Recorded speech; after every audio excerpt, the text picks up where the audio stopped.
Good evening, everybody. Welcome to another edition of Encrypted Connections. I am your host, Old Sugarmouth, or Kyle. Happy Wednesday, everybody. How y'all doing? Thank you for being here. It's going to be a really fun show tonight. It really is. I've been excited for this for quite a while. I know you're excited for this. We talked about this prior to this ever happening. This is a really interesting subject that we're going to talk about tonight. I first heard about this through Mike. And he was going up there, and I had never really heard much about it prior to that. And the moment he started telling me about it, I said, I got to look more into this, man. And it was very interesting, but we'll get into that in a little bit. First of all, thank you all for being here. Let me say hi to a few folks in the chat, like we always do. Good evening. What's up, Alex? How are you, buddy? Good to see you, man. Was chatting with those guys just a minute ago. Jody, welcome. Val, welcome. Dewey, what's up, brother? My on again, off again co-host, Deuster. Hope, hello. Fresh, what's going on, brother? How are you, man?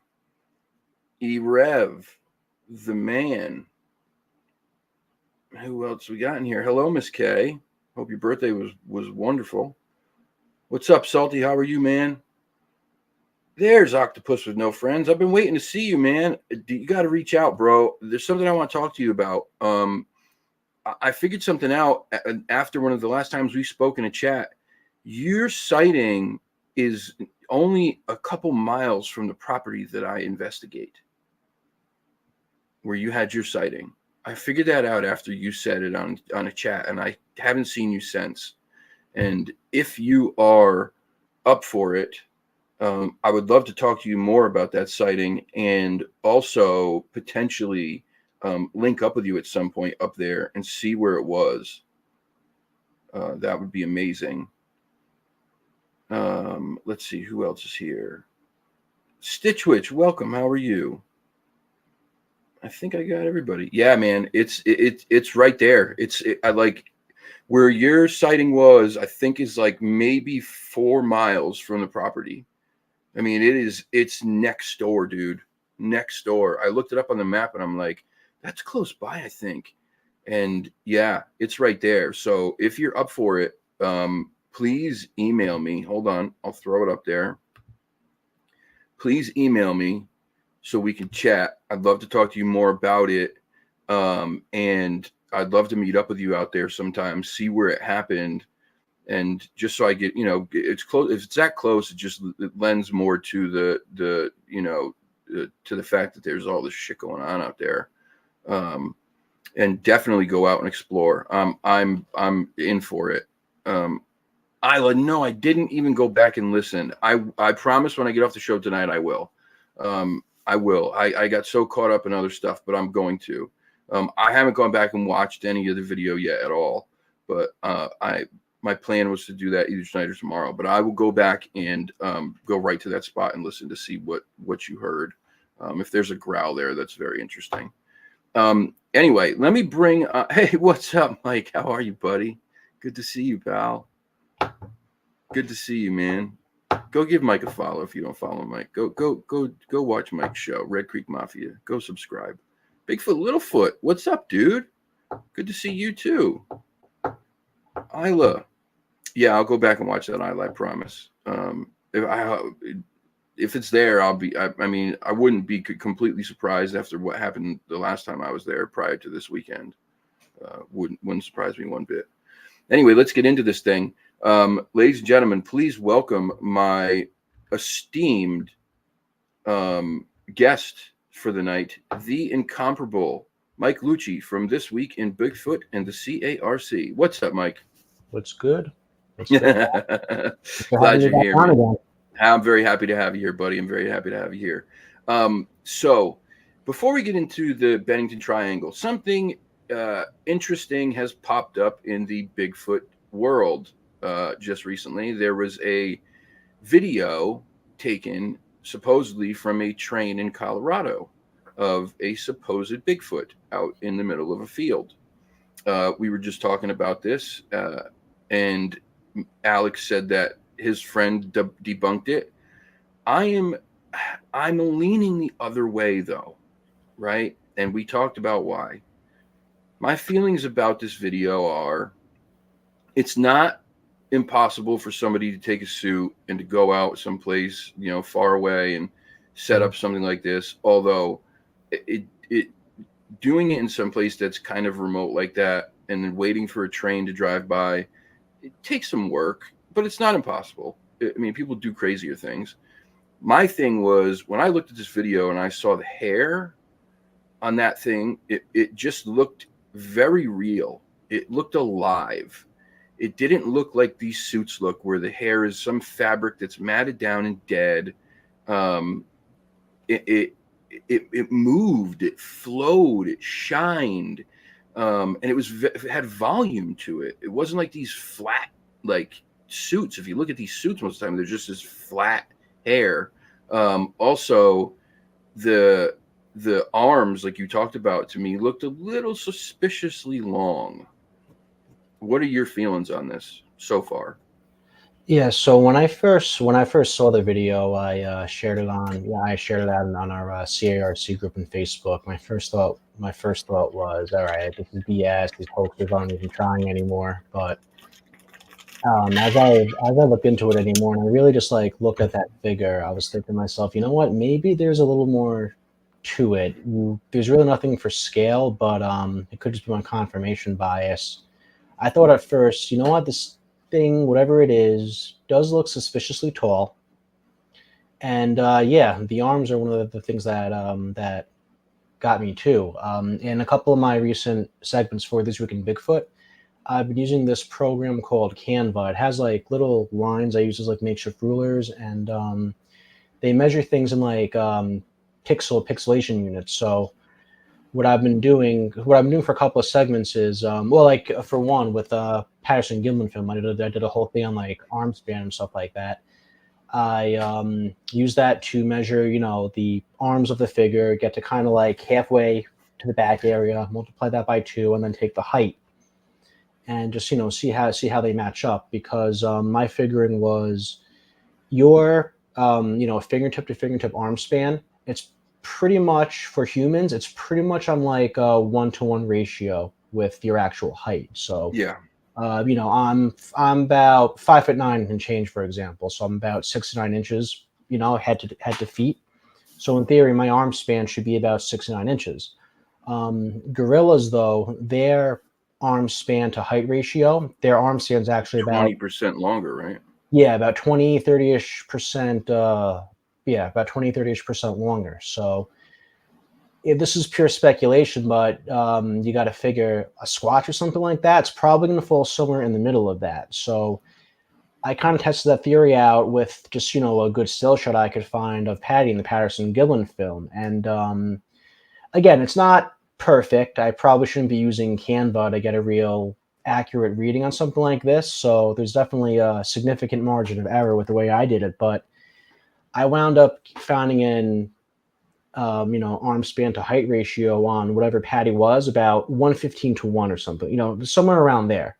Again, there's a significant margin of error to consider, but I got to find some. Yeah, I got to find some time in the next couple of days to do that with that figure and just see what I could come up with. So that's one thing I'm definitely gonna plan Yeah, on doing. that's interesting. Man, see, I was talking about you the other day when I was out on my walk, and I just was saying, like, I'm always so impressed with people whose brains work differently than mine do.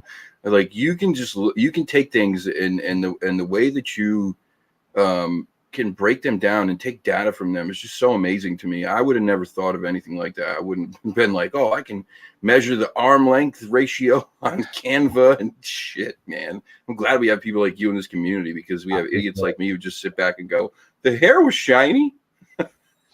No, but I mean, yeah, I mean, although like to your point, some like there's a lot of animals out there. They like to keep themselves clean. They're very well groomed. So Yeah.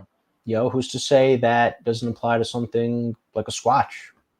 Yeah, I mean, we'll see. Alex has some really great points, and I trust Mhm. Alex. I think I'm wanting to be hopeful, right? I think that's what it is at this point. Like, I'm wanting to be hopeful. I'm hoping that it's not another hoax. It gets so goddamn frustrating that people continue to do this stuff. Like, and I know sometimes it's not meant in a negative way. I know some people do it just to drum up, talk about their area and bring folks in and help business and all that stuff. Like, okay, I get that. But what it does to this community is shitty. It Yeah. just, it takes away any credibility to any potential real sighting and video or picture that people get. Yeah, and that's something we've that's something we've touched on before. Like, I personally think the hoaxing in this community is so bad; it's at the point where it's just done irreparable damage. Yeah, Um, it's you know, awful. It's yeah, awful. it's at the point now where I think the only thing that'll change mainstream science, mainstream media's mind about this phenomenon is if someone physically pulls out a living or dead, a living or dead sample. So I think Yeah. that's kind of where we're at because of that. As a result. Yeah, yeah, agreed. Well, anyway, I just wanted to talk about that real quick, and now let's get into this. Let's get into this topic. Oh, The cool. Bennington Triangle, uh, interesting place. It's in Vermont. It's centered around Glastonbury Mountain, and it has many different legends, mysteries, and folklore surrounding it. And they named it the Bennington Triangle because it was having um, similar activity to the Bridgewater Triangle, from what I read. Yeah, in essence. So yeah, just for anyone who's not familiar, it's pretty much a region like southwest Vermont. 3 points, and just anything high strangeness that's happened there. They have Bigfoot sightings, UFOs, ghosts, mysterious deaths, mysterious disappearances, wormholes, portals. Did I say UFOs already? Yeah, UFOs. Man-eating rocks. yeah, the man-eating rock. Yeah, Yeah. Pretty much everything in that regard. Like, anything high strangeness, it's pretty much it's pretty much happened in that area. And yeah, the centerpiece of that area seems to be Glastonbury Mountain. It's definitely got a bit of a pretty dark history. It's mainly known for five high profile disappearances that happened between 1945 and 1950. And again, like, I'm still kind of in like my research and gathering stage, so I don't know 100% all the facts and information, everything like that. But I know one of the first big ones that happened was this 18-year-old student who went to Bennington College. Her name was Paula Weldon. She was like Mhm. 18 years old, and she just went on a hike one day in Glastonbury Mountain and just disappeared. Yeah, and she Uh, had people behind her along the trail who had seen her hiking the whole time, and then there was a couple who said they were, only so many yards behind her as she rounded a corner, and then they came around the corner and she was nowhere to be seen. yeah, She was gone. Yeah, and that's something I found in a couple of versions renditions of the story. Yeah, just round the corner and gone. That was So how does that happen? You know, how does that happen? How do you round a corner in the woods and then you're just gone? No sign of struggle, no blood, no anything, and then never to be seen again. I mean, that's the thing. Like, if we knew, I guess the mystery behind what happened to her would have been solved. Anything Yeah, like that, I would definitely like to go with Occam's razor. The most simplest explanation is probably what wound up happening. But and like you know me, I always try and like look at these things critically and stuff like that. As much as sure. I want the outcome to be ABC, you can't rule out XYZ and whatnot. And I haven't really spent that much time looking into this particular case, but I don't know, man. I'm at a loss with that one. So, well, Yeah, and I know the Occam's razor thing, but when you have multiple things, multiple strange things that happen in an area in a short period of time, especially like these have. I mean, this isn't the only thing. I don't know if you're familiar with the story about the guy who got on the bus. yeah, that He was one of them. And he yeah, got on the that was another. bus and then Yeah. didn't get off, but people then all of a sudden they turn around and he's gone. He just disappeared off. He didn't get off the bus when they stopped. Everyone said he didn't get off. He stayed on the bus, and then as they're moving, they get to the next destination. He's not there anymore, and his ticket or whatever was on his seat. I mean, Yeah, how do you and explain that? that was another one. And just like it was as if he literally vanished into thin air. And Yep. there's some people out there who say, maybe it was portals or something like that. Most likely, if like gun to my head, if I had to give like an actual explanation, I would just say maybe it's possible that he slipped off the bus and no one noticed. But even then, No one noticed. Yeah. you know, Yeah. Yeah, of course.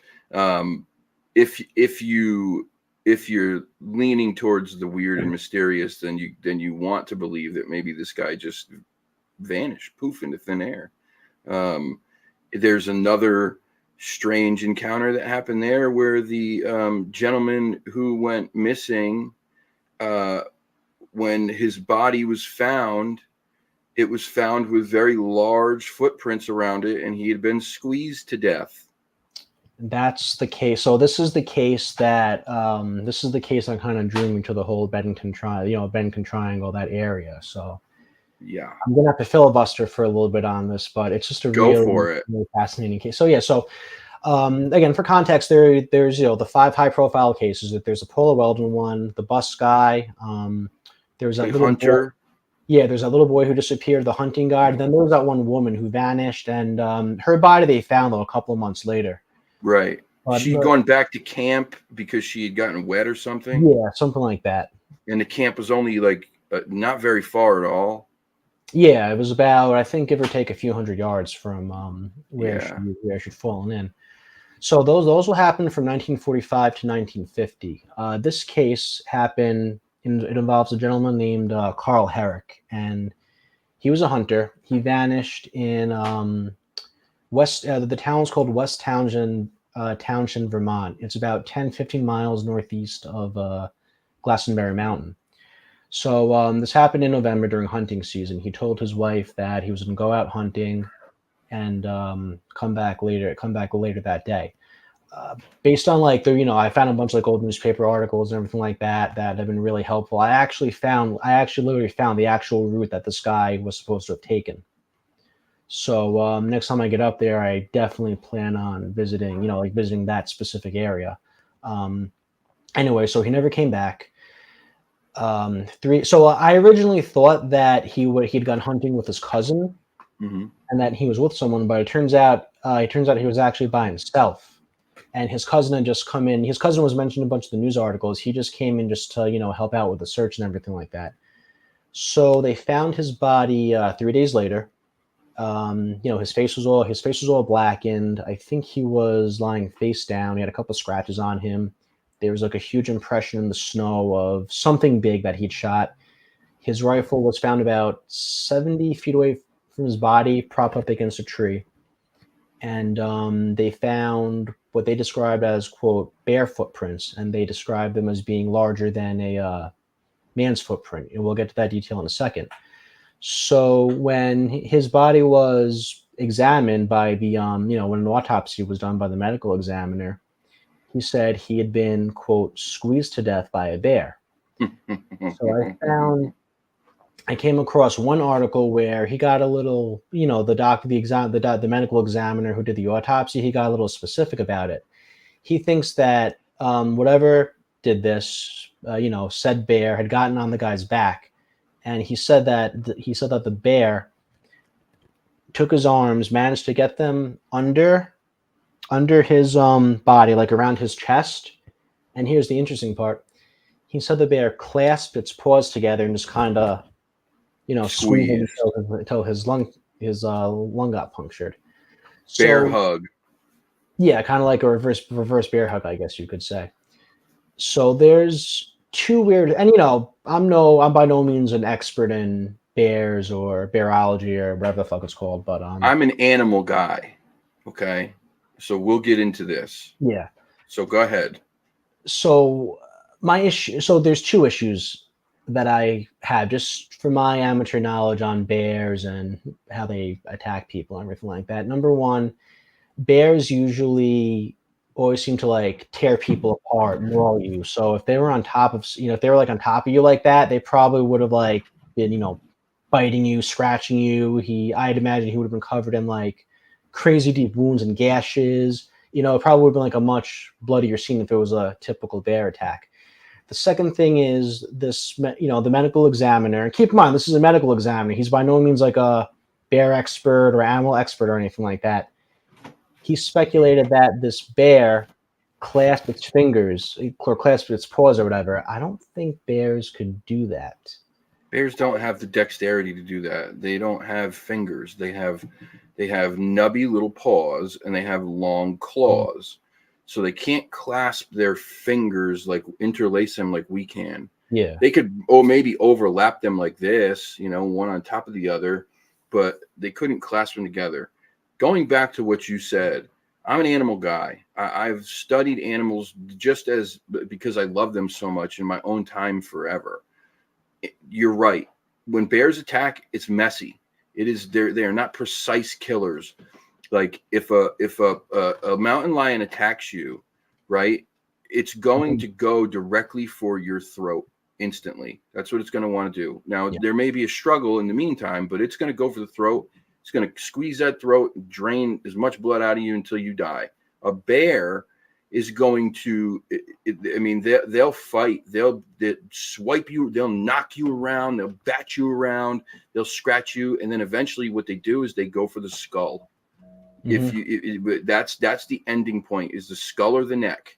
So with this guy, if he didn't have any puncture wounds, any claw marks, and especially his skull wasn't crushed, because even a black bear, if it got its jaws around your skull, would crush your skull.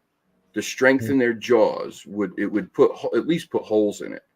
And so if there was none of this, and there was no trauma to the neck or anything like that, I'm calling bullshit. It's not a bear.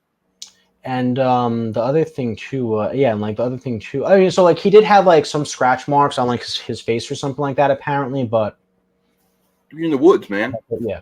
And I did my due diligence, and I literally looked at every single fatal documented bear attack I could find that happened in North America. And not one, this Carl Hare case was the only one where they described someone as getting squeezed to death. All the others were pretty much how you describe them.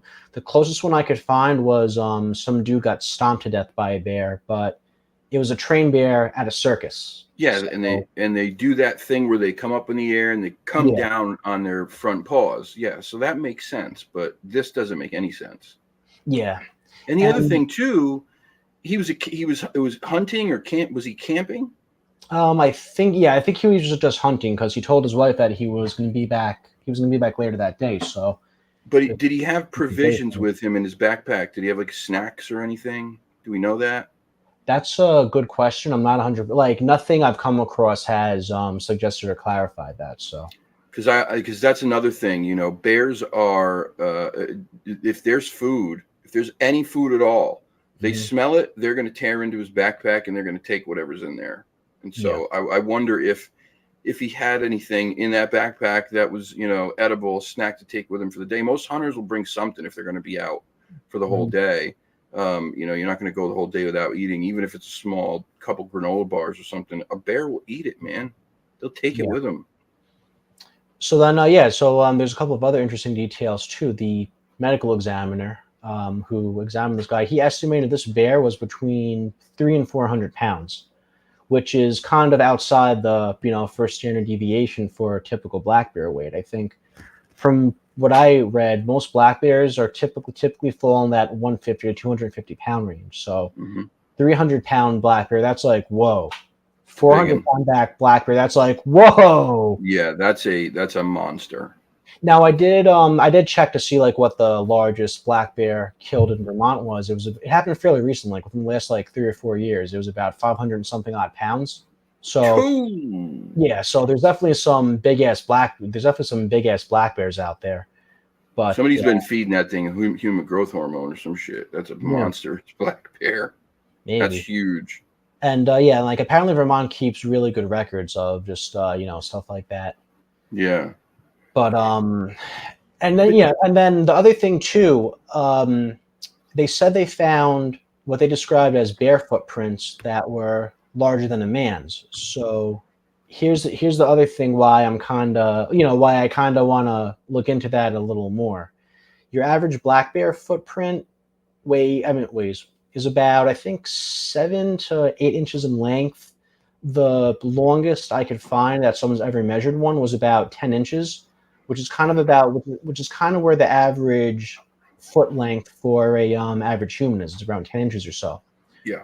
So by saying that these prints are longer than a man's, you know, larger than a man's, you're pretty much implying that, okay, maybe this thing was about 11, 12 inches long minimum.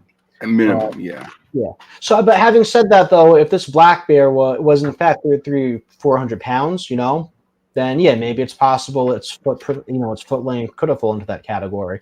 The other thing, though, was there was about 1 to 2 feet of snow on the ground when this happened. So these people are probably judging it. These people are probably judging how long this was, what it looked like, and stuff like that, but literally just by like staring at a hole in the ground, or hole in the snow.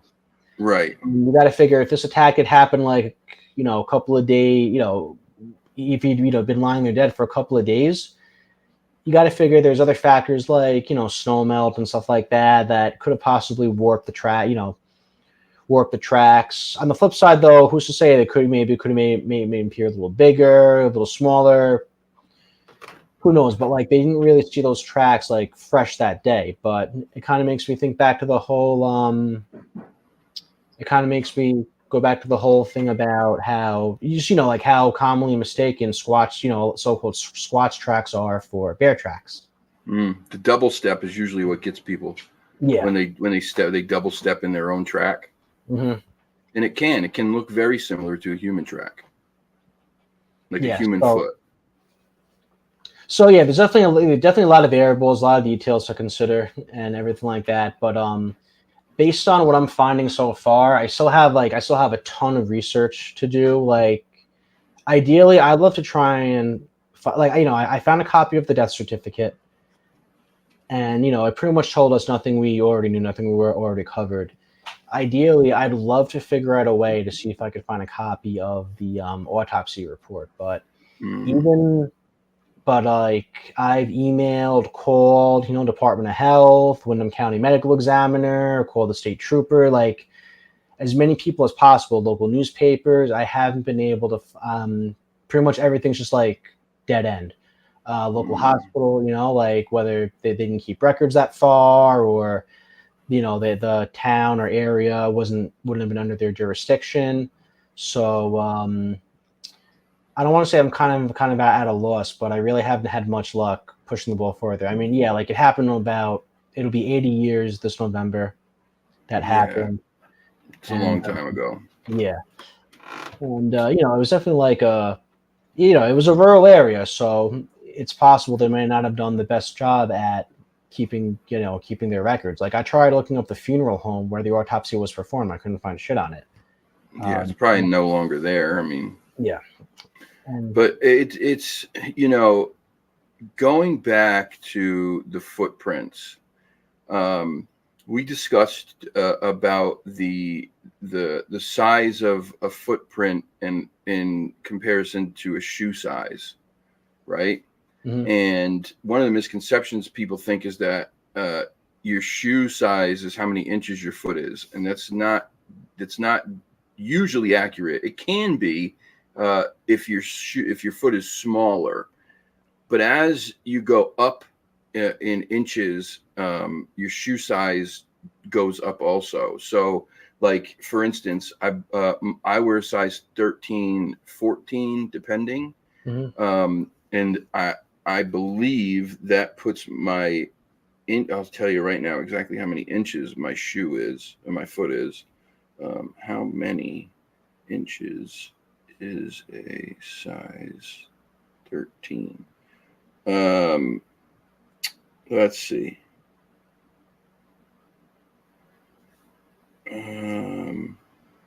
13 US men's, it would be 11 and 1/3 inches. Oh no, that's a size 12. So anyway, there you go. So it's a size 12 is 11 and 1/3 inches. The thing that this tells me, right, is when you find a footprint that's 13 inches long, Yeah. most people would think, okay, that's a size 13. Well, it's probably more like a size 15, right? Which is a big ass shoe. And then when you go even bigger than that, 14 inches, 15 inches, you're getting up into size 17, 18, 9. And there's a very small percentage of people on the planet who wear that size shoe, right? A bear certainly doesn't wear that size. Wouldn't have a shoe that big. Not a black bear anyway. Maybe a polar bear. I don't know. But not a black bear. So that was interesting to me. I wish we knew exactly how much bigger they were than a human. Because like you said, an average human foot is around 10, size 10. 10 inches about. About Like 10 inches. somewhere in that Yeah. range. So, I'm curious. I wish we had that info, but unfortunately we don't. And then you're working on it. I know. Thank you. And then that just the whole squeezing thing, man. I know there's this term bear hug, right? But bears don't hug to kill things. That's not what they do. It's just not. It makes no sense. That's not using their weapons in the most proficient manner, right? And that's what predators do. They use what weapons they have at their disposal in the best proficient manner possible. And so hugging something to kill it's going to take a long time, probably. Even if it's strong as shit, it's still going to take a while to squeeze the air out of somebody and keep it out of them, right? And I forget where I saw it. You're 100% gonna have to fact check me on this, but I think the term derives from when like a bear wraps its arms around you, but while it's doing that, it's like going to town on your skull, Gnawing on your skull. Yeah. So it's not so much really used as like its primary like attack method. It's just used it's as like, means, to kill you. Yeah, exactly. Hold you in place while it fucks you up with its. Yeah, exactly. Yeah. Well, it does what it does, what it really does. Yeah. So it just makes no sense. And the other thing, like the other thing too is this was like late fall, early winter. Like winter definitely comes a lot earlier up there. So if there's like 1 to 2 feet of snow on the ground, and there was a bear in that area, this is only speculation on my part. I'm assuming a bear would probably have been starving, like desperately looking for some sort of food, some type of food in those conditions. Yeah, for sure, because they're going to be in hibernation. If there's snow on the ground, they're probably already in hibernation. Yes. So if it's out, not all bears hibernate. huh? Yeah, apparently, like not all bears hibernate. No. Oh, the black bears not hibernate? Some do, some like most do. There's like a select few that don't That sometimes. don't. Okay. Well, still, even if most do, right? It still lends itself to it not being a bear if most bears hibernate. Yeah. And you're right. If it's out during that time, then it's probably starving. Usually they fill up on food prior to the hibernating season, the ones that hibernate, and then they go, they go to sleep for the winter. And that's why they fill up so much, is because it packs on fat, a layer of fat, and it helps them stay warm, and their metabolism slows down, and they only burn off a little bit at a time, and they stay alive through that sleep, So it just, none of this makes sense, man. None of it makes any sense. And I was a little disappointed. Incidentally, it did. It turns out that this was a case that had been picked up, looked at in the Missing 411 series. I thought Oh, it I was. I originally thought I might have beaten Dave Pilates to it. I was like, son of a bitch. Oh, damn. The way he framed it, though, he said the way he framed it, though, he'd said something like, and no one in the area seemed especially concerned about the case. No one, it seemed like no one was too concerned. And I looked at him like, all right, let's think about this pragmatically for a second. This happened when, 1943? Okay. Now, I'm no history buff, but what was going on in 1943? What were we in the middle of? A war. Yeah, like this World War, I think. If Yeah, pretty big one. So I think people around then, no matter where you were in the U.S., they're probably more worried about the Germans or the Japanese coming to invade than, a hunter that that died under mysterious circumstances in the woods. Yeah. And I'm sure too, like a lot of available resources that probably could have been used to, better probe this case. Like resources, manpower, they're probably going over towards the war effort. Yeah, probably. Yep. I think you're absolutely right. It's a very good point. Yeah. Then that's a much bigger thing to have to be concerned about is, we're at war with the world and the Germans or the whatever coming over here to try to take our country over. I mean, that was a huge fear back then. Hitler was a scary dude. It was a tough time. So yeah, Hunter going missing is probably not going to be high on anyone's priority list. Yeah, and it's crazy too when I look at these old newspaper clippings and stuff like that. Like, it won't just give you like the actual clipping; it'll just give you like the entire page of the newspaper, and literally like 80% of the stories on that page were about the war effort, or what's going on in Germany, what's going on in Japan, and stuff like that. That was like it pretty much dominated the headlines for those couple of years. The other thing about that time too is that in that whole war effort is that this country was very united then still. Yeah. It wasn't the divided states of America yet. It was the United States of America. Mm-hmm. People were proud of this country. People were proud of the effort that these soldiers and these nurses and everybody that was putting into this war effort to keep this world free and clear of tyranny. That was a very big deal. So, that's why there were so many articles about it, is because people were proud and people wanted to show their support for the people who were over there doing these things. But yeah. It was literally just like a nationwide call to action. You saw cooperation on a scale there to get that effort that you'll probably never see again. Probably not. The closest thing we got to that was 9/11, and that doesn't even scratch the surface of what the cooperation level was back then. It was so much bigger. But anyway, so there's that story, which is just very strange in and of itself. Now in the 1800s, there was a carriage that was traveling through the down the carriage trails or whatever through the woods, and this carriage came to a stop because they saw tracks on the trail.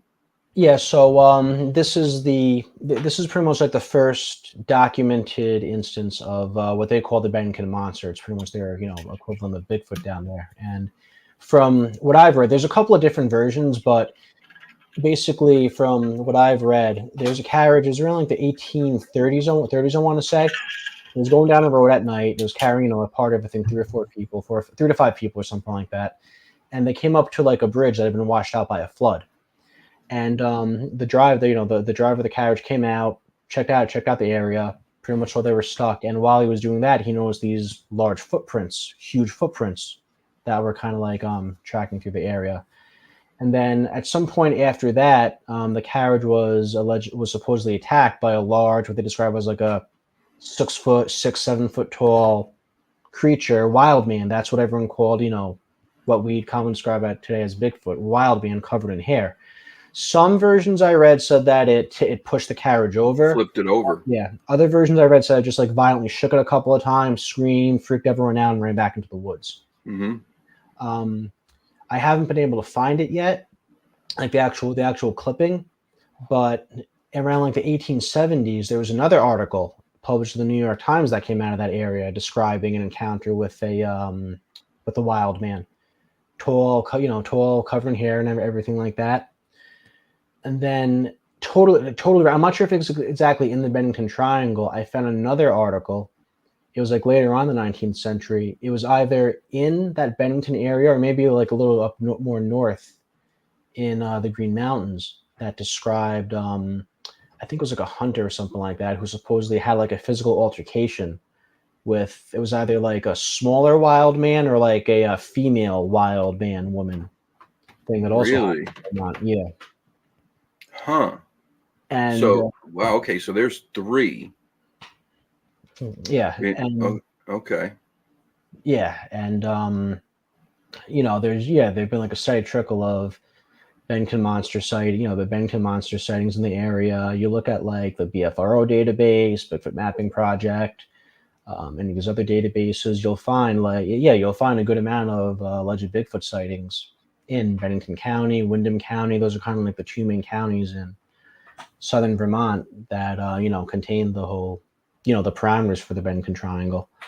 And I've been in that area before. There's definitely a lot of forests, for something like that. For something like that to move through and be able to live completely undetected. So, well, the Green Mountains are pretty forested area. Yeah. It's beautiful up there. I mean, it's gorgeous up there, but it's some pretty thick forests. If you look at that area from like Google Earth overhead, all you see is trees, man. Just trees as far as the eye can see. These little pop-up small towns every so often, but they're small. They're little tiny towns, and it's very rural. So it's a perfect place for something like that. The Native Americans had their own folklore about something like this. They called it the Bear Man. Is that what they called it? So yeah, so I've actually come across some new developments on that. Oh boy, okay. I'm gonna disappoint you, but I found 2 sources of my research, and they said the indigenous tribes said that on Glastonbury Mountain it was inhabited by what they described as bear-like men who would follow people, echo their footsteps. One article I read said that they would follow people back to their homes. The other one, and that this was my like aha moment for a while, said that these bear-like men would follow people, catch up to them, and squeeze them to death. So I immediately connected the dots with that in the Carl Hara case. However, I've recently been in touch with the gentleman who coined the term Bennington Triangle. His name's Joe. Joe Citro. Yeah. He's real tremendous wealth of information. He was pretty much the guy who coined the term, made it relevant in pop culture and everything like that. And we've had a very brief exchange, very early stages of our exchange on Facebook so far. I think we've only sent about 3-4 messages each so far, back and forth over the last couple of days.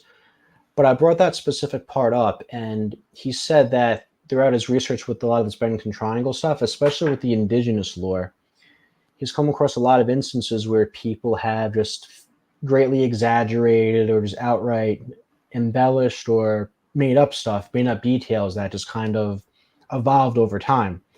I think you mentioned that potentially being the case with the whole man-eating rock thing that people say is somewhere in Glastonbury. But because like I asked him, I'm trying to find somewhere I could research this more. I'm trying to corroborate this with something more firsthand or something like that. And then he pretty much said like, that's probably the case. I really can't help you. Any direction I could point you to, it's probably I probably already done my due diligence and search there. So it's looking like that unfortunately might be the case with that. I had done my research on the indigenous tribes in the area. I think the one I keep on seeing is the Abenaki. Yeah. They do have some, and they do have like in their folklore mythology, they do have some depictions of giant bear monsters and stuff like that, but nothing really that fits the description that we all want it to be. So I'm still working on it. I'm still doing my research. I haven't come to like an absolute conclusion on it yet, but based on what Mr. Citro told me, just how I'm struggling to find anything additional about this, it's really not looking good, unfortunately. Not looking good. Yeah. Damn, that stinks, man. But, That's always unfortunate. and that's that's the thing about researching the stuff. Like you're inevitably gonna come across stuff that you don't want to hear, you don't want to see, you don't Yeah. want to be the case, and just if you're gonna do this, if you're gonna like do this honestly, that's just something you're just gonna have to deal with.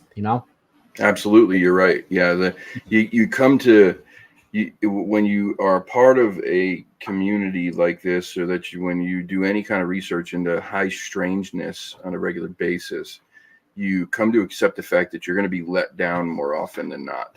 Yeah, it's just the way this stuff goes, right? But we hold out hope anyway. That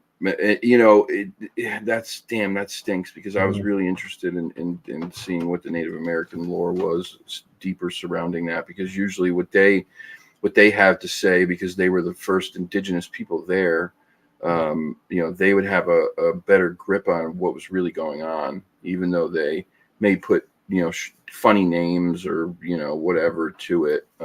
Generally speaking, I think those things usually are rooted in some kind of truth. So it's frustrating that this was not the case. Yeah. And yeah, like to your point, like with researching the stuff, I've just adopted a hope for the best, expect the worst type mentality. Exactly. I did come across something interesting though. They did have one, I forget the name of it. They had like one entity. It was supposedly like some like cannibal giant or something like that. And maybe there's a chance that could allude to it being some type of Bigfoot-like creature. I kind of like put that on the back burner for a bit. Until I recently watched this documentary that just came out called "The Man Beast of Western New York." So it's just pretty much like a compilation of interviews from just like researchers, witnesses, and stuff like that have had experiences or heard of experiences in Western New York. One of the entities that they discussed was one that because I went to college up in Buffalo, so I kind of lay of the land. Was in like the Allegheny State Park area. There's this entity supposedly called Top Hat, and it's described as like some giant creature. I think some descriptions say it's like hair covered, but they say it's draped in like clothes, like some say it's like some kind of hat or headwear. It supposedly has like clothing and stuff like that. But I forget how it was exactly worded, but it pretty much alluded to the possibility that maybe this thing, whatever it was, because they said, oh, this is some kind of Bigfoot or whatever. It's possible that maybe whatever it was wearing could have been like the skin of its human victims or something like that. So that made me think of that. Kind of reminded me of this Abenaki legend that I came across. That's kind of like, I have this thing: once is an accident, twice is a coincidence. Mm-hmm. Third one that establishes a pattern there. So if I find that, then maybe we could breathe some new life into this potentially being documented in indigenous lore a little bbetter. Gosh, that's scary to think about, something walking around with the skin of its victims draped over it. We're talking Leatherface. Right.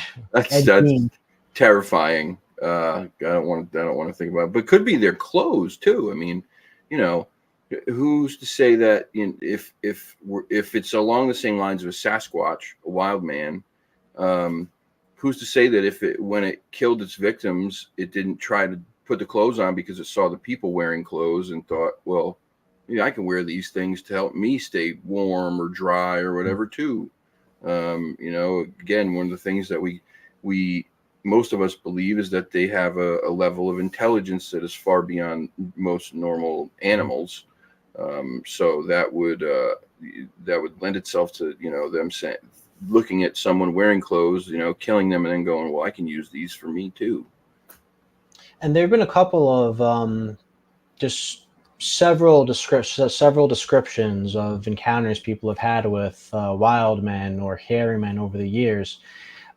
Usually the second I see stuff about them wearing clothes and stuff like that, I'm just like, all right, whatever. It's probably just like, some crazy dude. But after hearing that, I'm thinking to myself, you know what, maybe I should go back and read into these a little more, because maybe that, could potentially establish that sort of pattern that, I'm looking for in this thing. Yeah, I don't think you can write it. I know what you mean. It sounds outrageous to a degree, right? But I don't think you can write it off, and I'll tell you why.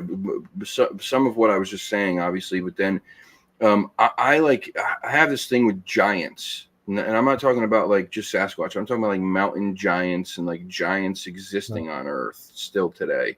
I'm not talking about 100-foot tall giant. I'm talking about 15 feet, 20 feet maybe tall, that lives way up in the mountains somewhere. And during the time that I was researching over in like the mountains in like Eastern Europe and all that stuff, I come across people who lived in these villages, and they said that they had continuously had to move their villages down, continuously move them down the mountain, because no matter where they moved, these giants would still come in contact with them. They would come in contact with these giants. And the giants were always aggressive. And one of the things that they talked about was that these giants wore like scraps of clothing, always. Like they always had on some like good scraps of clothing draped over them, and some of them would carry like a club or a stick, just like you would see in like a cartoon, basically. And these people, like, these villagers swore by it. I mean, they were adamant that these things were out there. Like this, it wasn't like they were talking about them being there before. They're saying that they're out there now. And so that again, they didn't talk much about them being big hairy creatures, just these big scary giants, and they did wear some kind of clothing for what it's worth. And like the only other thing, again, this is just pure speculation on my part. Only other thing I could think of that could potentially give some legs to this, a little bit of like a ray of hope, is a lot of these encounters people describe. A lot of them are like like physical altercations, or the whatever they encounter gotten really aggressive and stuff like that at some points. When that I feel like a lot of people don't give witnesses the benefit of the doubt in these situations, because they neglect to consider what's physically happening to your brain when this stuff happens. Like you enter fight or flight mode. Basically what happens is your adrenal glands release hormones, and it does two things. It first shuts down your frontal lobe. That's a part of your brain it's pretty much like your central command center. So it controls your reasoning, rational thinking, all that stuff. It shuts that down, and it has the part of your brain that pretty much controls your emotions, like knock that guy out of the control seat, and that's the one that's in control, and it pretty much defaults you to your fight or flight, phase. When that happens, though, there's other things that happen, though. Like your senses get distorted. You're gonna have like issues with like remembering things and stuff like that. You're not gonna be thinking straight. Like your vision and stuff like that's probably going to get a little like fucky. So it's possible that some of these encounters people are happening, that these people have had over the years. It's possible that the whole thing's about them wearing clothes and stuff. These so-called wild men or whatever wearing clothes. Some of these descriptions might not have been 100% accurate, solely because all the stuff was going on with them, with their minds. They forgot details, and they were just defaulting to generic details of what they'd expect a wild, like a wild man in other contexts that, it's just like a crazy feral human would have had. If that, like, does that make any sense? Yeah, it does. Absolutely Yeah. makes sense. Yeah. I mean, in a stressful situation, it becomes very difficult to focus on things in a clear, concise manner. Anyone who's been in a car accident, like, just take that right there, even if it wasn't a bad one. When you get into a car accident and you see it coming, people describe it slowing down and speeding up at the same time, almost like it. It's like, oh, it was in slow motion, but it happened so fast at the same time. Right. And that's where that whole time distortion thing comes in. And, you in stressful situations, when the police ask for, someone to say, oh, can you give me a description of what you saw? And people generally have a very hard time, giving an accurate description because their emotions are overrunning their cognitive thinking. And so, yeah, it makes total sense. People even will go back to things that are common to them, or that does that make sense too? Like, Yeah, that 100. Yeah, that's like you pretty much like you pretty much said what I was. You pretty much took like the simple way of saying what I was taking the long way around of saying. Yeah, they'll go to things that are common, that they know, and they'll put them into that place, as a way of making sense of it. Interesting, man. What are we missing? What are we not talking about so far? We talked about the carriage. We talked about that. Talked about the 5-hour profile disappearances. I guess just like the history of like Glastonbury Mountain, the Glastonbury area too. One thing that I keep seeing is that the indigenous tribes, Glastonbury Mountain, they supposedly were afraid of the mountain. They supposedly only used it to supposedly the only time they ventured there was to dispose of their dead. They pretty much use it as like a burial site. And again, but given these new developments that I've come across, though, I'm taking that with a bit of a grain of salt now. But one thing I do know is that it pretty much had, like the actual town of Glastonbury. It's pretty, it turned into a abandoned ghost town now. It had like a very tragic history that. Yeah, it had a very like dark, tragic history. It started in 1892, where this guy named Henry McDowell was his name. He bludgeoned one of his coworkers. He bludgeoned someone that he worked with to death with a rock, and he originally fled the scene. Most historians agree that he'd been wasted the night before, and he'd been arguing with the guy. He'd been arguing. That's how they describe it. I'm not sure if he was arguing with him or whatever, but that was kind of like the state he was in. So he originally tried escaping, was kind of like rail yard hopping. He eventually turned himself in South Norwalk, Connecticut. He originally, South Norwalk, Connecticut, which incidentally is only like 10, 15 minutes away from where I actually work in Fairfield.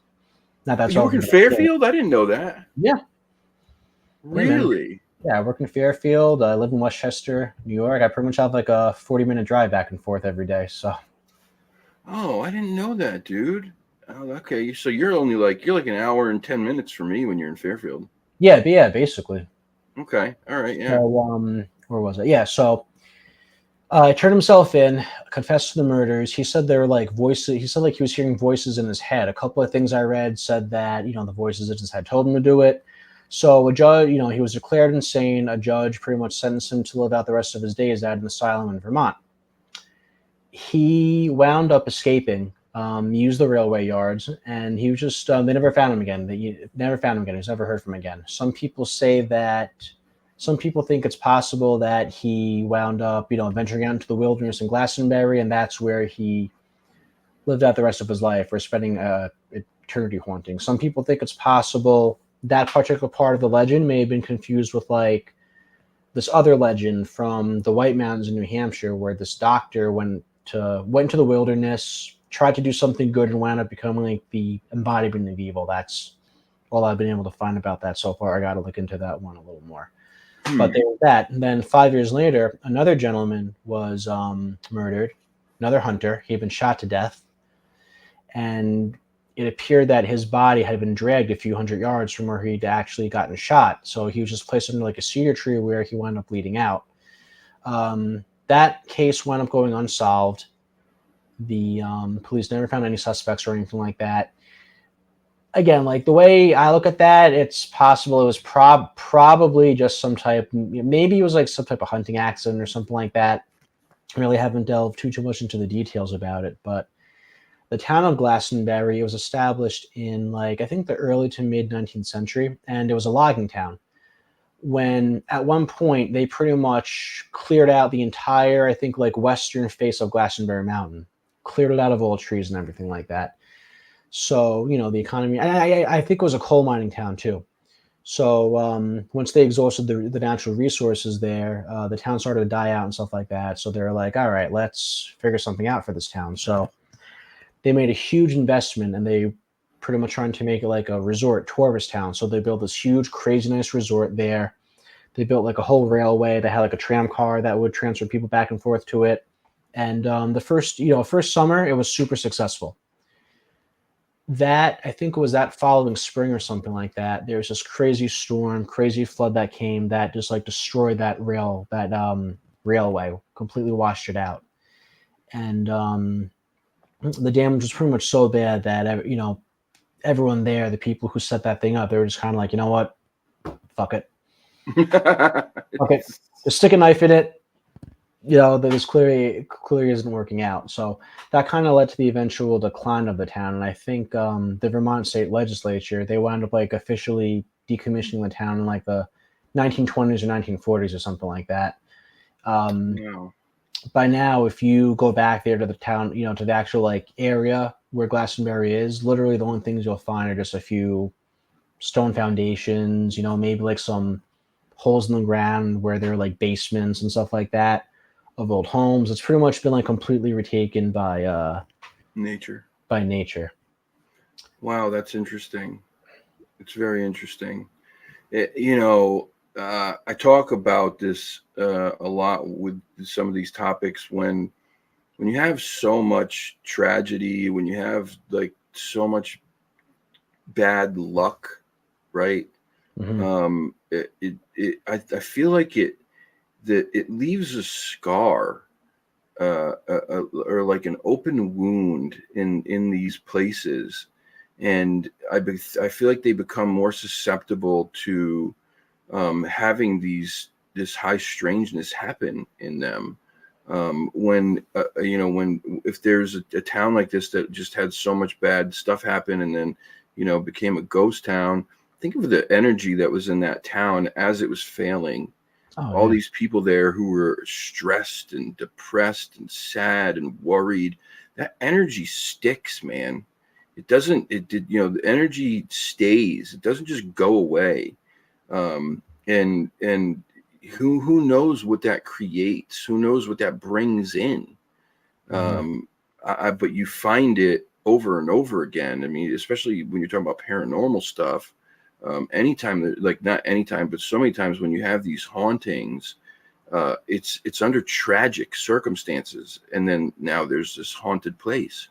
It's because that energy there was so was just so thick and God, what's the word I'm looking for? Oh, damn it! It's kind of like lingers in the air, kind of. It just lingers there, man. And so who knows what it kind of like ferments over time, maybe. Yeah, basically.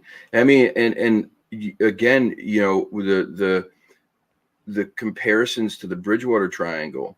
The Bridgewater Triangle has a long history of dark, nasty stuff. There were many murders that happened there. There was cult activity that went on there for years, the Satanic Panic and all that. All that stuff, just it leaves a wound, in the area, some kind of spiritual wound, and I think it can. At that point, it can bring other things in. Yeah, 100%. And like it's weird too. You seem to have a lot of these areas like Bridgewater Triangle, Bennington Triangle. They're just hotbeds for just anything high, anything high strangeness. Cryptids, ghosts, UFOs, portals, mysterious deaths, disappearances. There seem to be areas like this. All over, Oh yeah, all all over. over. Back when the CRC, we did, back when we were like going out in the woods and stuff like that, we were checking out this area in central PA. It's not really known or coined or anything like that, but we pretty much found out multiple spots that are haunted there, ton of Bigfoot reports, UFOs and stuff like that. I did my research. There were some tragic murders and stuff like that that happened there, and this is just out in Yep. central PA somewhere. And what I would like to do one day is I like to gather as much information as possible about these areas and just try and find like some overlap, try and find some patterns and stuff like that. Maybe that could give us some context on why this is. Yeah, absolutely. Yeah, because you're right. It's like you said. You know, would you say once is a Once is an accident, twice a twice a coincidence. coincidence, three times a pattern. Yeah. Yeah, it's true. It'd be interesting to find all that out. And it's not just like it's not like these places where like you go and one place has just like one legend that's so heavily like that's very heavy in that area. It's so many things. Mhm. It's the man-eating rocks, the UFOs, the Bigfoots, the bear man, the missing people, the portals, weird sounds, weird orbs, the weird lights, like all these different things. It always goes back for me to is all of this stuff connected somehow? Yeah. Is it all connected somehow? I mean, bottom line, at the end of the day, everything is energy, right? Living or dead, it's Mhm. energy. So it's got to be connected at least in that way. But how else is it connected, and why do they seem to coincide so heavily in certain places and not others? Yeah, and like it's my belief, and like I think this is probably the case about Bigfoot too. There's a scientific element to this, some type of element of Mm, science to this that's if it's not the answer, it'll definitely give us a lot more context to help us better that we just simply don't understand or agree. haven't discovered yet. Agree. And yeah, 100% agree. just kind of like this proverbial missing link to it's like this proverbial missing link, this like invisible barrier that's preventing us from better understanding just like the blueprints, just like the composition of all these high strangeness activities and stuff like that, keeping us from pretty much like, shielding us, censoring us from that rational, tangible explanation that we've been, like people like you and I are spending all this time trying to figure out. Yeah, I agree 100%. One of the things that my buddy Fresh talks about all the time and it's a simple thing, but our eyesight is so lacking compared to other things on this planet. We only see in such a small spectrum. Um, you know, Imagine if we could see in a larger spectrum. I know we have cameras that are helping us do that. The infrared and the what's the other one? The full spectrum cameras and all Mhm. that stuff. But I still think there's other layers to things around us that we're not able to see. Maybe if we could, that would give us answers, or maybe it has nothing to do with that. I don't know. It's all theory, But you're right. I think that there's some kind of science going on here that we just don't get. That gives these things the ability to exist in the way that they do. A 9-foot tall hair covered hominid can exist in the woods and, you know, remain relatively unseen for the most part. Even when there's even like one of the things I was talking about last week is like I I I would bet my life on the fact, like, I couldn't see it, but I would bet my life on the fact that I had two of these things around me at this property. I know I did. I know it sounds crazy. You can't say that, but like I'm sure of it.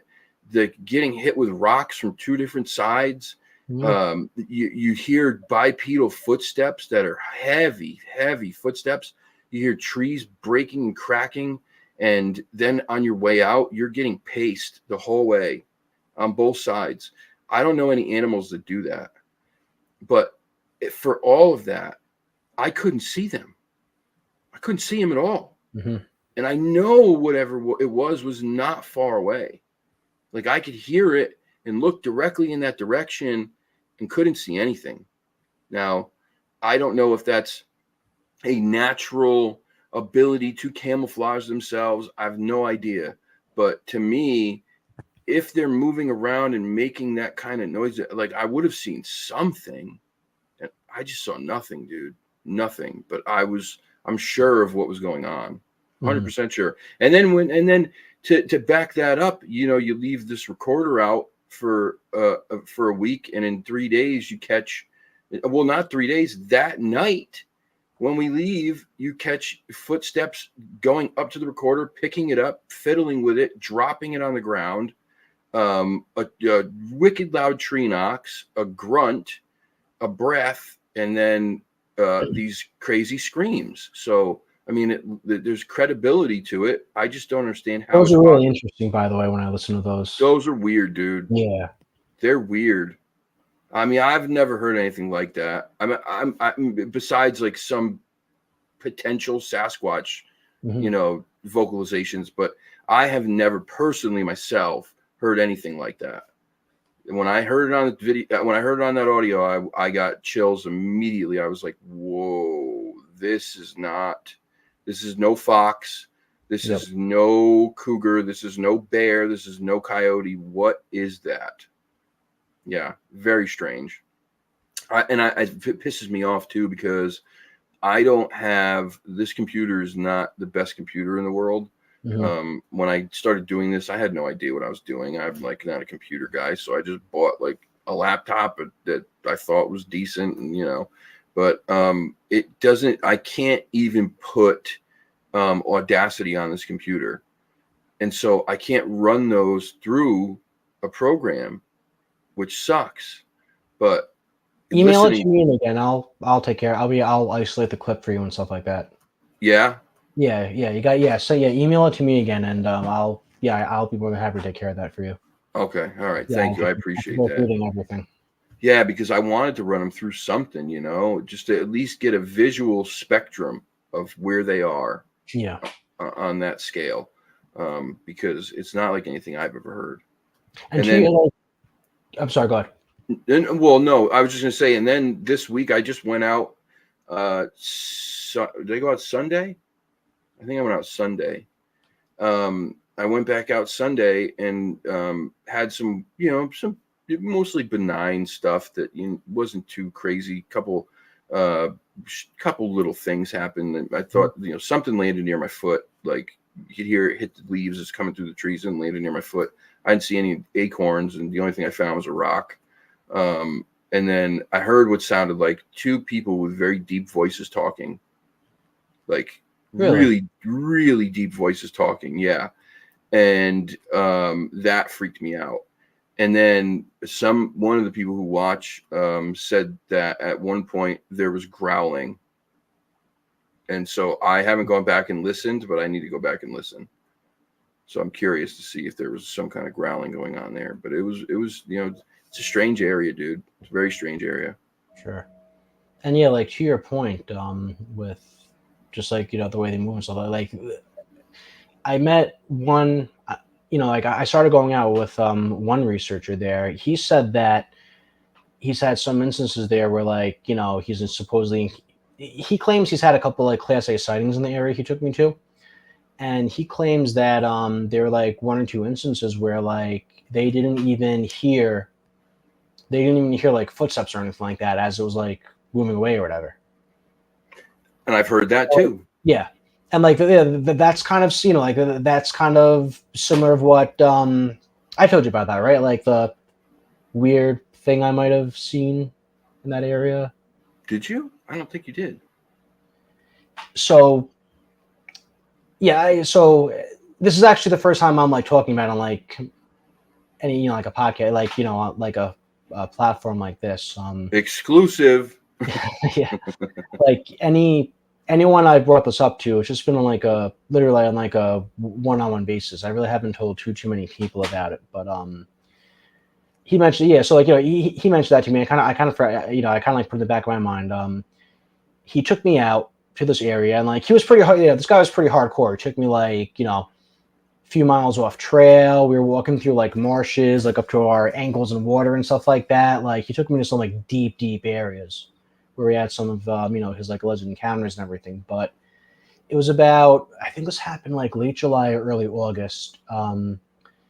He came, so it was around 2 o'clock in the afternoon because we met there in the morning, and we were walking down like that final straightaway before we got to where the cars are parked. We were still like easily about like a few hundred yards minimum away from the cars. And if I'm facing this direction, so like if we're facing this direction, he was next to me here. To my right on the trail, so we're on the trail. To my right, there was like we're at the base of like an incline that started, that started ascending up. And then to our left, there was like a bit of a drop, and then there was the creek that the trail was kind of paralleling. We were just talking mid conversation, and to our right, all of a sudden we just hear a loud tree fall or a loud like limb snapper. It was kind of just like a, and we both just like froze, and we both just like spun our heads and went to look in the direction that it was coming from. He didn't see anything, but I saw through, it was through like some brush, there's some trees that obstructed my view, but I saw probably about 30-50 yards or so, give or take, away from me. I just saw this giant black brownish like just like blur, and it just darted up the incline. I probably saw it for maybe like definitely like less than a second, but I saw it long enough to see that it darted up the mountain, it darted up that incline, and whatever it was had to have been like a good size. It had no shape to it. It had no defining features. So if it was something like physical, tangible, it could have been anything. I can't say it was a squatch. I won't say it was a squatch. I'm sure that's obviously what we want it to be. It maybe it most likely wasn't, but that's what I saw. Just for like that split second. I hopped because there's like a little like ditch that was separating the trail from the incline. I hopped over. I just like pulled out my phone. I took a few minutes of like footage in that general area. I still have to like slow it down, really look at it closely just to see if maybe there's anything weird in it. But that was kind of what I experienced, and I remember like I saw that, and I didn't hear no footfalls, nothing like running or moving through the woods or anything like that. I just saw that giant black brownish blur darting uphill, and that was it. And I've heard other people describe this before. They say Yeah. like when they've seen these things move, when they move away, when they run and take off, it is a blur. They say it's so fast. It is so inhumanly fast that it almost looks fake. Now, I don't know. I can't say for sure. You can't say for sure, but it's strange that this tree falls over and then you see this weird, thing, nondescript mass taking off up a hill. Um, it, again, it lends itself to them being able to do things that we don't understand. You know, if it in fact was one of these creatures, I wonder sometimes if they, like, certain times they like an audience, and then other times they don't want anything to do with it. But like, I just think it varies from place to place and creature to creature. I think some of them are like itching to mess around with you, like to just F with you, like sometimes, you know. I don't know. It's just strange stuff, man. It's all so weird. None of it makes sense. None Yeah, of and it like makes sense. you kind of see that in other animals too. Like, you know, if I have to say if squatches are real because I yet to see something clearly with my own eyes yet. But if they're a real thing, I'd imagine they're like other animals where they have their own unique. Some of them have their own unique personalities. Yeah, of And course. the gentleman I was with, the other researcher I was with, he made a good point. There was literally like a campsite a few hundred yards further down the road, kind of like right near where we parked, where we parked our cars. So, and there were people there that were occupying that campsite. So it's Hmm. possible if that, black brownish blur thing that I just caught that brief glimpse of was what we all wanted it to be. Maybe it's possible that it was in that area, kind of scouting out or watching the people at that campsite. That was the point he brought up. I I think I fully believe that they watch us, like, Mhm. especially, you know, if you live in an area where they live or they've been, or they decide to live, right, like this area that I'm going to now, where I feel like they've been there for years, according to the stuff that this gentleman has told me. I think this has been going on there for much longer than he even knew. And you know, what, either they decided to live there close to these human beings, and then they were interested in what these people were doing, and now they overlap their lives and you know, kind of interfere with each other in certain ways.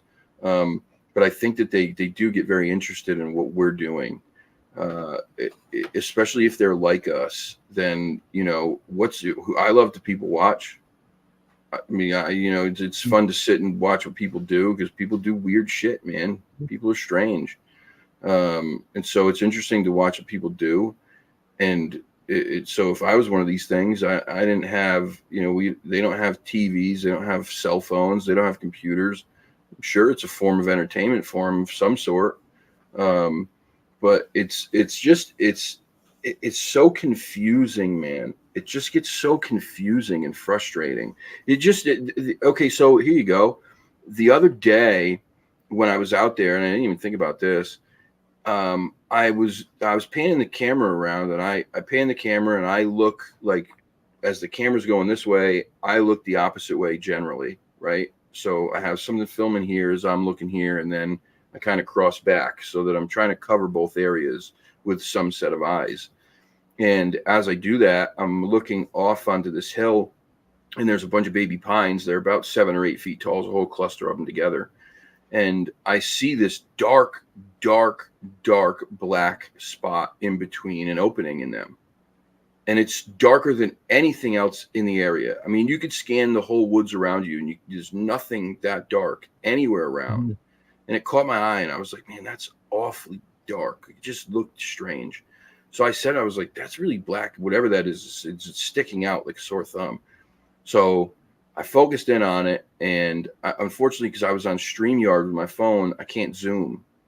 So I Uh, was trying to get a little closer, and I got as close as I felt comfortable without, you know, because I didn't know. Could have been a bear, you know. I didn't know. Black bears are black, like, and they're very black. And so I kept my distance. But as I'm keeping my distance, keeping the camera on it, all of a sudden, it's gone.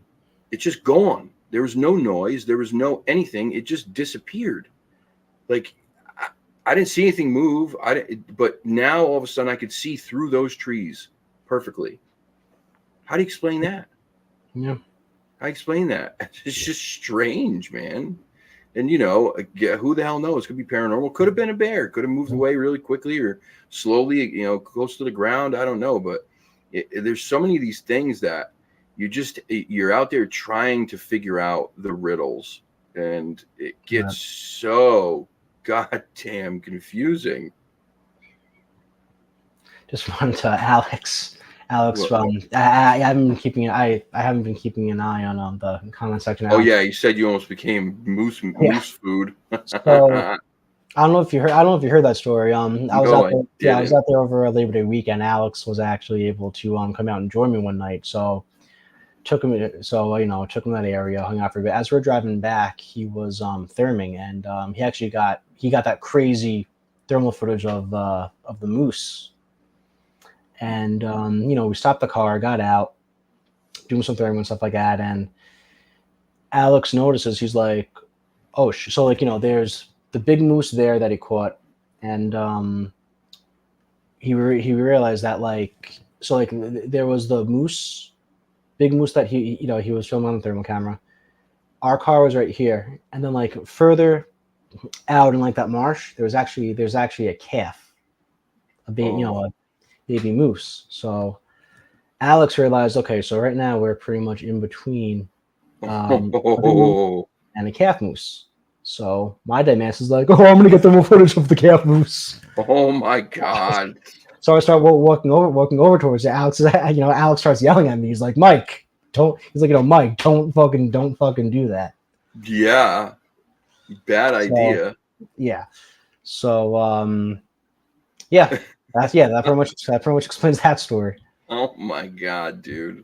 Yeah, I was talking about moose the other day because somebody said they had seen one. There was a sighting in Connecticut. Somebody was like, be careful out in the woods. There's a moose sighting in Connecticut, and I was like, oh yeah, it was pretty far away from where I was at anyway, and at the time I was in Massachusetts, but I was like, yeah, that's one animal you don't want to mess with. When people describe big dumb animals, that is the epitome of a big dumb animal. Oh, they are gigantic and they have a brain the size of a peanut. They're super aggressive. And they will F your world up. You are not outrunning one. You're certainly not out muscling one. These things are gigantic. I don't know if people understand. If you've never seen a moose, they're huge. They're huge. Especially in that area. Especially out there in that area. Like when I'm out there in the woods, I'm not afraid of running into a bear. I'm not afraid of running into a squatch or anything like that. A moose, though. Yeah, scary. That's something I'm genuinely afraid of, rounding a corner and running into or something like that. Yeah, because what do you do if it decides it doesn't want you there? You're in trouble. You're in big trouble. Yeah, and God forbid they have a calf or something like that next to it. You are in deep shit. I tell people all the time, yep, the bears don't bother me. The bears in this area are usually very docile. They don't want anything to do with you. They're not going to try to hurt you. If they see you, they're going to just go the other way. That's not how black bears are in this area, for the most part. Obviously, there's always the opportunity for a rogue bear that's angry and pissed off because his girlfriend is, cheating on him or something. But for the most part, they're generally pretty docile. I don't worry about bobcats because bobcats the same thing. They're going to go the other way. They're not going to attack you. They're, moose scare me, and mountain lions. That's the two things I worry about out in those woods. For me, mostly mountain lions, because I think there's more of them in this area than there are moose. But definitely two animals I do not want to encounter out there. Well, one thing, tell me what you think about this. A lot of people think, I personally think this too. There's still native mountain lions, here around here in the East Coast and everything like that. I think a lot of these predators, especially the ones that are in this populated, that live in or near populated areas, like the bears, bobcats, mountain lions, I think they've pretty much come to realize that it's good for my, it's good for my survival. It ups my, it's good for my survival if I just don't fuck with these humans. They kind of yeah. Yeah, because they're going to have to realize at some point that the more that they mess with things, they're going to see their friends getting shot. Yeah. Right. My friend got killed by a human because it messed with it.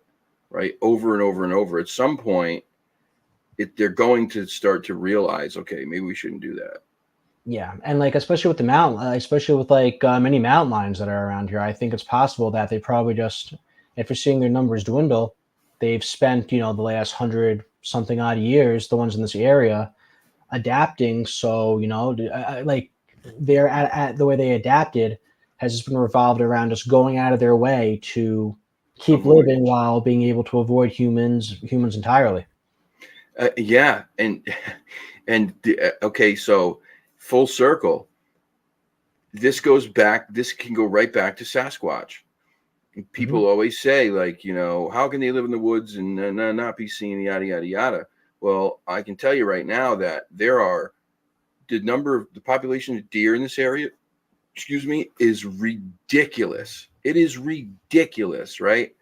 And you can go out in the woods in the middle of the woods multiple times a week and not see one, Oh yeah. not see one deer, and they're everywhere, right? Mountain lions are real, even though the numbers are probably not as big as in other places. I've never seen one.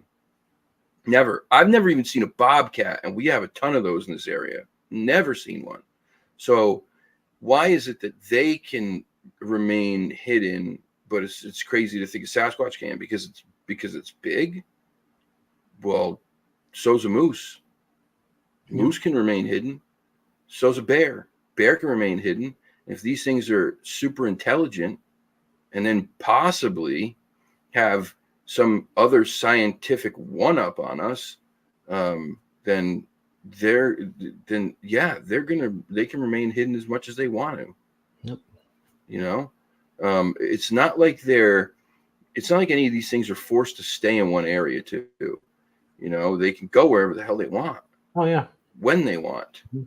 And I'm sure they understand what, that from this time to this time, there's a lot more of these hairless apes out here with the guns than there is the other times of the year. So maybe stay away from, certain places. And I fully believe that they understand that, like, national parks are safe havens. I fully believe that. Oh yeah, 100%. I mean, you see it with deer in some places. There's some areas where, designated hunting areas or private properties, and then you have, some area, yeah, like in the same area, designated hunting areas or properties where people hunt, but then you have properties where people prohibit hunting or public areas where hunting's prohibited, and you'll actually see patterns where the deer migrate to those Yeah. areas where there's no hunting during Yeah. during those specific times of the season. So yeah, animals pick up on that stuff. Yeah. And Because deers are dumb as rocks. yeah, but their ability to survive is so great, because at the end of the day, that's what they're trying to do. Is they're trying to survive. They're trying to create babies and keep their bloodline going and the species going, and that's really what their job is at the end of the day. So yeah, it makes tons of sense. There's a house here in the town I just moved out of, and it's right. It share like there's a high school right there, and then the house is like right in the back of the high school. It's very strange. I don't know. It's really weird. They share like the same property, but the house has like a very big yard and field behind it or whatever. I used to go to pick up my stepdaughter at school there, and every single day that yard was filled with deer. I mean, like 30 of these things, 40 of them in their yard, all laying down, sleeping in their backyard. And if you look around that area outside of that where the yard is, the woods in that area are all woods that people can hunt in. So like it was like they knew that they could come here and they'd be safe because people Mhm. can't hunt on that property. And so the people in the house literally like end up like having these deers as adopted pets in their backyard. They go outside and they feed them apples and like give them food every day. And they weren't doing that at first. It wasn't until they started coming there on a regular basis. And then the people were like, well, yeah, we may as well help them. Right. But I mean, that right there shows you, you know, they could be in the woods and they're not. They're right in this yard, which is literally right next to this high school where there's cars pulling in and out all the time. People can see them, but they're not scared of that. They know what to avoid. And to your point too, like I think a lot of people underestimate, not just for squatches, but just like a lot of animals in general.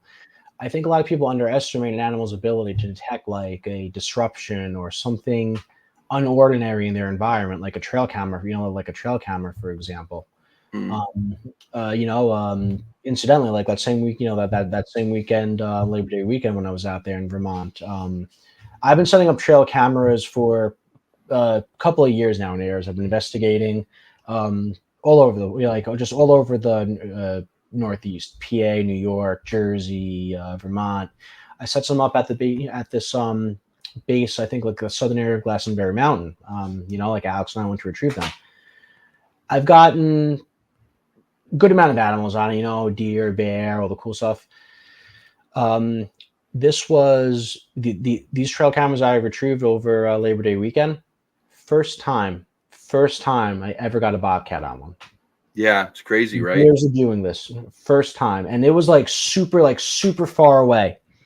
Yep. Like it barely set off the it barely set off the camera trigger or Yeah, it's or crazy. whatever it's called. So, and we know bobcats are real. We know they're out there, and Hmm.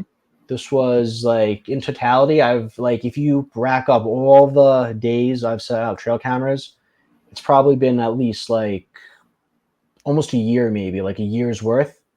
First time I've ever gotten a bobcat was that one. Was just this recent time. See, that's what I mean, man. It's crazy.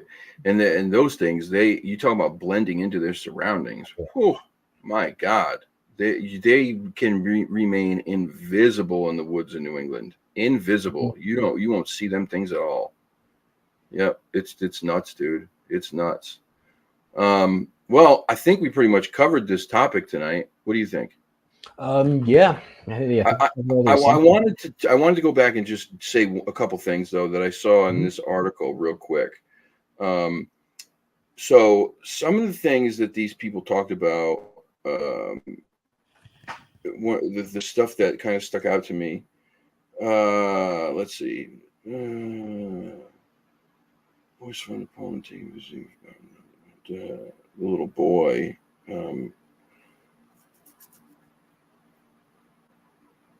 A lot. So they sent out groups of people to search for these people, like immediately after they had disappeared too, in these areas. And that was one of the things that stuck out to me was the search efforts happened very quickly in most cases. And they were right in the area where these people were last seen. And there just was no sign of them. Like Paula Weldon, no sign. They couldn't find the lady who went back to the camp. They searched that whole area. She wasn't there. And then they go back and she's in an area that they had already searched, very thoroughly when they go back. Now she's there. And the same thing with Carl Herrick. They searched this whole area and they can't find him. And then they go back, they double back and they hit this area again. And then he's there. I just thought that was weird stuff. Like, how would that happen? Why would that happen? Oh yeah, that stuff happens all the time with these missing persons cases. People being found in areas that have been searched multiple times and everything like that. And the weird thing too about the Carl Herrick case is a couple of old articles I read said that he was pretty much found like near the edge of the tree line. I think either like by a road. It was either like by a road and or near the edge of near the edge of a tree line. Yeah. So. Like I know there was snow on the ground and stuff like that, but like, yeah, it just goes to show. But and like we've just everything we've done with the Tom Mesa case up in the Adirondacks, we kind of learned like a lot of these search parties though, they pretty much prioritize just like manpower, getting as many boots on the ground in the woods searching as possible. These people aren't trained. Like they don't know what to look for, how to search and stuff like that.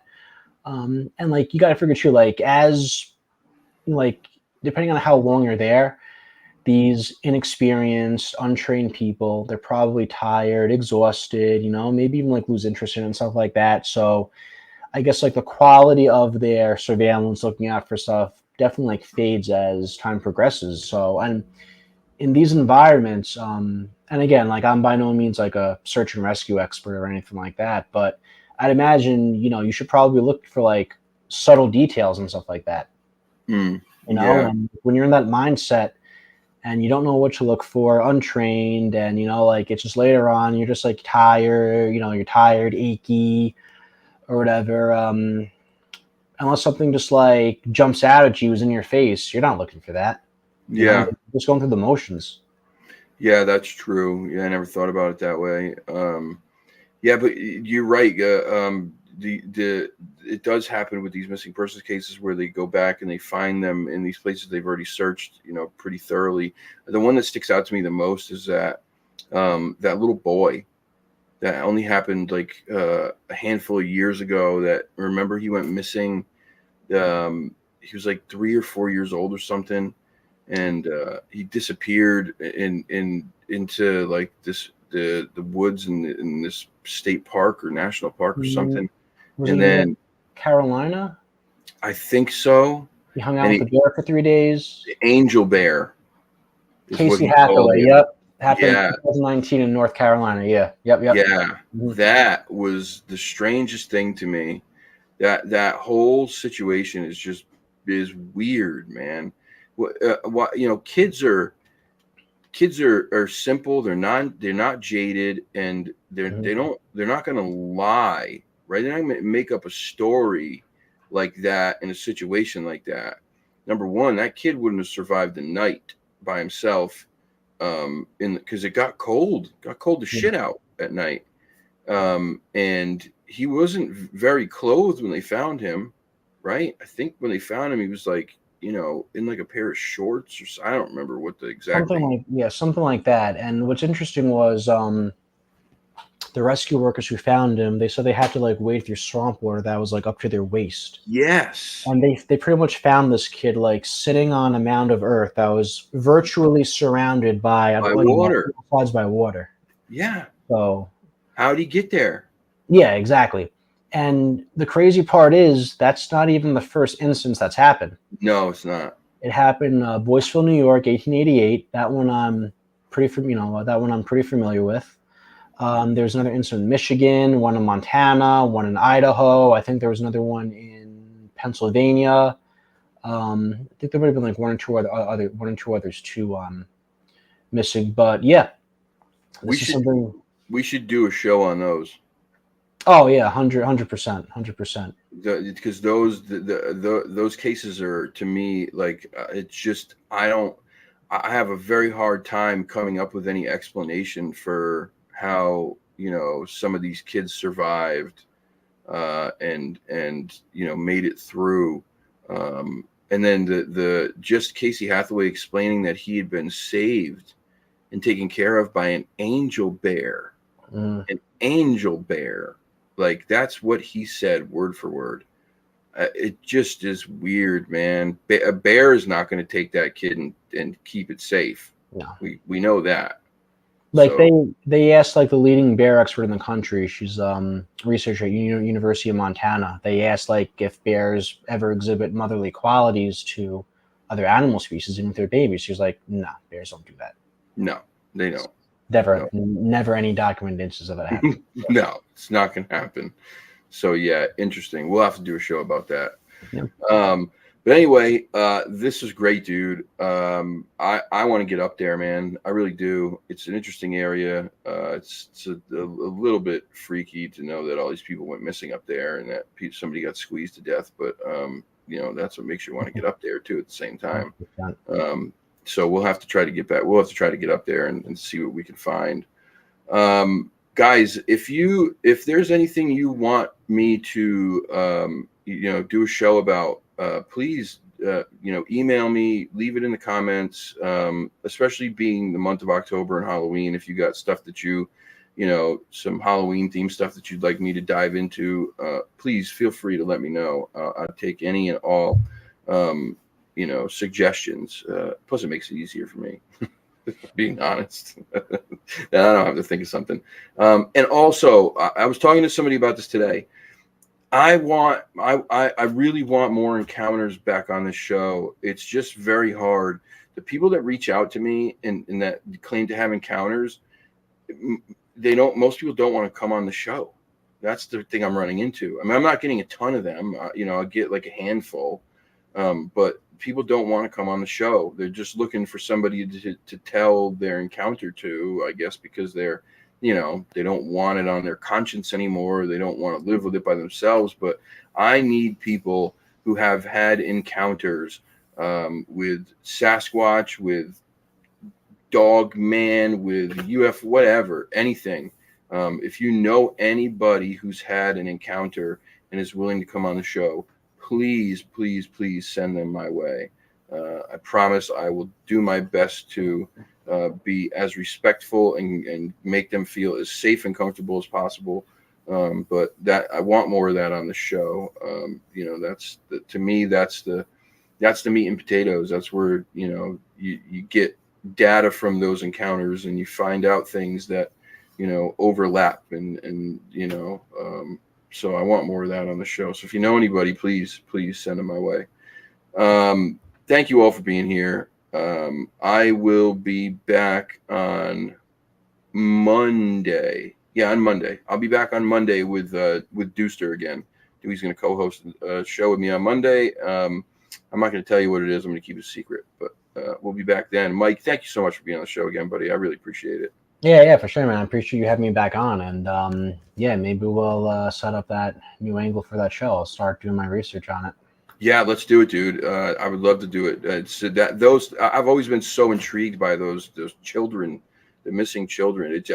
Because it's not like an adult. It's different, Yeah. A kid goes missing. They don't know how to care for themselves in the woods, and they're not going to make something up. They're just not. Adults might. An adult might, because for whatever reason, I don't know, you can't really explain all the time, but a kid, they're just not going to make something up because they want attention, or they don't understand that yet at that age. Like that saying, oh, this creature kept me safe is going to give them some kind of attention. Like kids don't process like that. So it definitely is very interesting to me. I'll start doing my due diligence on that too. Anyway, guys, I'll be back on Monday. Also, I'll probably be out this weekend too. So keep an eye out for that. Thank you all for tuning in. Until the next time, have a wonderful night. See you guys. Thank you, Mike.